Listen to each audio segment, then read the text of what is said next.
Behaviour अच्छा होना चाहिए, इस बारे में कोई डाउट नहीं है, लेकिन अच्छा बिहेवियर रखते रखते अगर आप इतने अच्छे हो गए कि लोगों ने आपका यूज़ करना शुरू कर दिया, आपसे बस अपना काम निकालने में लग गए, तो इतना भी अच्छा हो जाना वाकई गलत है। ये कभी मत भूलना कि आपको अपनी लाइफ के लिए असर्टिव होना बहुत ज़रूरी है, अपने लिए प्रोटेक्टिव होना बहुत ज़रूरी है।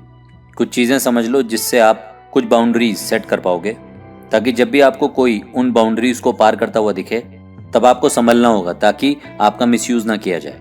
इन पॉइंट्स को फॉलो करते हुए, इन बाउंड्रीज की प्रैक्टिस करते हुए कुछ ही महीनों में आपको अपने अंदर बहुत बदलाव नजर आएगा, और उसके बाद आपके अच्छा होने का कोई भी फायदा नहीं उठा पाएगा। Point 1, be clear about boundaries.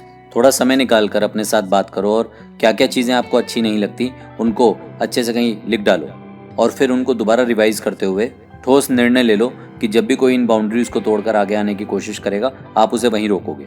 और ये बात सब लोगों को भी धीरे धीरे बता दो कि आपका वैल्यू सिस्टम क्या है, आपको क्या चीज़ें पसंद हैं, क्या चीज़ें नापसंद हैं। ऐसा कर लेने से ही बहुत से लोग जिनको आपके साथ रिश्ता रखने की परवाह होगी वो खुद ही संभल जाएंगे, आपको हर्ट नहीं करेंगे, आपका मिसयूज़ नहीं करेंगे।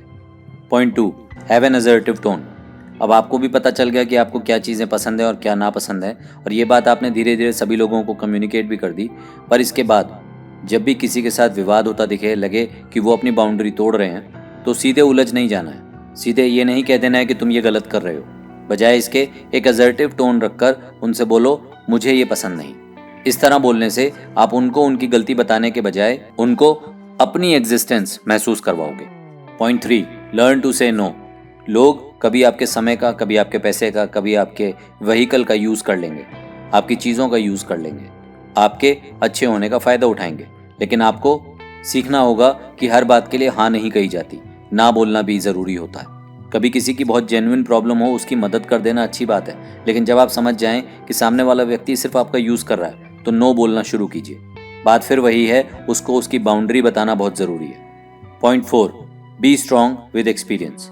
पहले आप इजीली यूज़ हो जाते थे और अब आपने धीरे धीरे अपने आप को संभालते हुए यूज़ होना बंद कर दिया, तो हिम्मत भी बढ़ेगी, एक्सपीरियंस भी मिलेगा, और अब आप अपने इस तजुर्बे की वजह से और ज़्यादा लोगों को अच्छे से टैकल कर पाओगे ताकि वो आपका यूज़ ना करें। Point 5, still be nice. ये सारे पॉइंट्स आप इसलिए फॉलो करोगे ताकि लोग आपका अनड्यू एडवांटेज ना उठाएं, पर इसका मतलब ये नहीं कि आप गलत इंसान बन जाओ, रूड हो जाओ। लाइफ में बनना आपको नाइस पर्सन ही है, बस असर्टिव होना है ताकि लोग आपका फ़ायदा ना उठाएं। तो लगातार अच्छे बनते जाओ, गलत लोगों को अपनी लाइफ का गलत कंट्रोल नहीं देना है, और इस तरह का नेचर डेवलप करके अपनी पर्सनैलिटी बेहतर करनी है। जितना ज़्यादा अक्लमंदी के साथ इस तरह के डिसीजंस लोगे, लाइफ उतनी बेहतर लगेगी, उतना आज़ाद फील करोगे और अपने लिए खड़े रह पाओगे। Stop getting used. All the best.